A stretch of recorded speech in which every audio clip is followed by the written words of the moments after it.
आज आपके सामने आज का विशेष कार्यक्रम प्रस्तुत करने जा रहे हैं। आज के विशेष कार्यक्रम में हम आपको भारत की दो प्राचीन भाषाओं के बारे में बताने जा रहे हैं। क्या आप बता सकते हैं भारत की ऐसी कौन सी प्राचीन भाषा है जो कि ना कि सिर्फ भारत में, पूरे विश्व में सबसे प्राचीन भाषाओं में से एक है?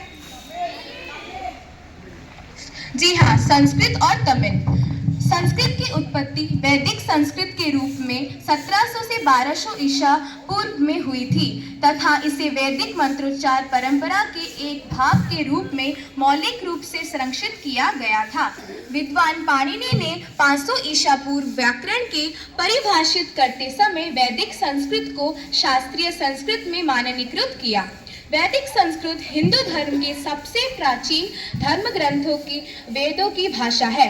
वैदिक काल के दौरान और उसके बाद संस्कृत का ज्ञान उच्च सामाजिक वर्ग का प्रतीक बन गया। संस्कृत का भाषाई वंश प्रोटो इंडो ईरानी और अंततः प्रोटो इंडो यूरोपीय भाषाओं से जुड़ा है, जो कि इंडो ईरानी भाषा बोलते थे, जिसे आर्यन भाषा भी कहा जाता है।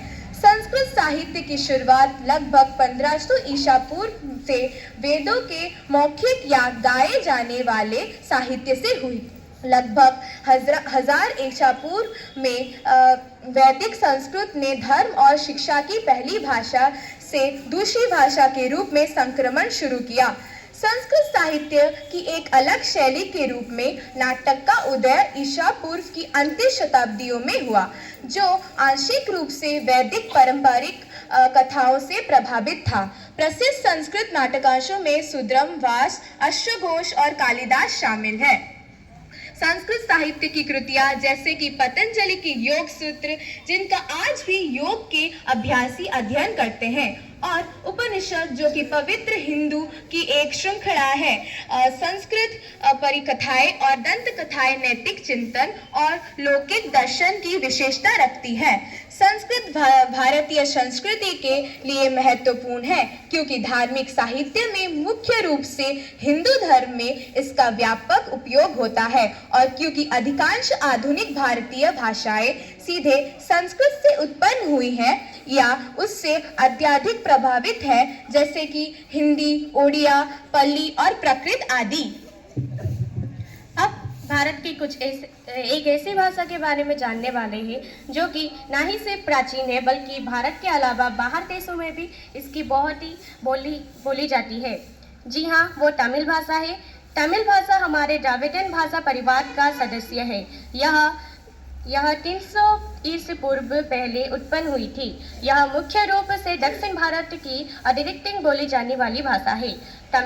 यह तमिलनाडु राज्य और संघ राज्य क्षेत्र पुडुचेरी का मुख्य भाषा है, और यह श्रीलंका और सिंगापुर का आधिकारिक भाषा भी है, और यह मलेशिया, मारिशस, फिजी और साउथ अफ्रीका में भी लोगों के माध्यम से बोली जाती है।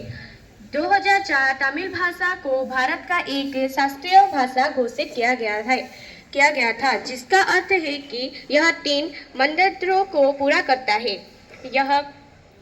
यह भाषा का उत्पन्न प्राचीन है, और यह एक स्वतंत्र परंपरा है, और यह प्राचीन वस्तुओं का एक बड़ा भंडार है।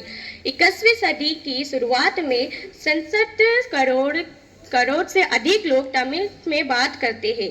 तमिल लेखन प्रणाली ब्राह्मी लिपि से विकसित हुई है, और इसके अलावा लगभग 4500 साल पहले संगम ऐतिहासिक नामक के एक ऐतिहासिक में भी तमिल में जुड़े कविताएं और लेख दिखने को मिलती है।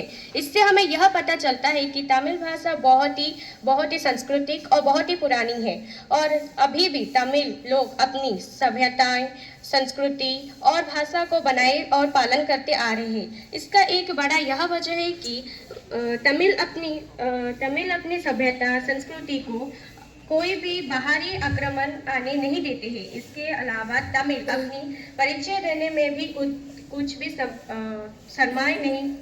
शर्माना नहीं चाहते, और तमिल भाषा एक ऐसी भाषा है जो कि अभी भी लोगों के माध्यम से बोली जाती है, और एक तमिल अभी भी अपनी पुरानी भाषा को अच्छी तरह से आसानी से पढ़ सकता है। आशा करते हैं आज का विशेष कार्यक्रम से आपको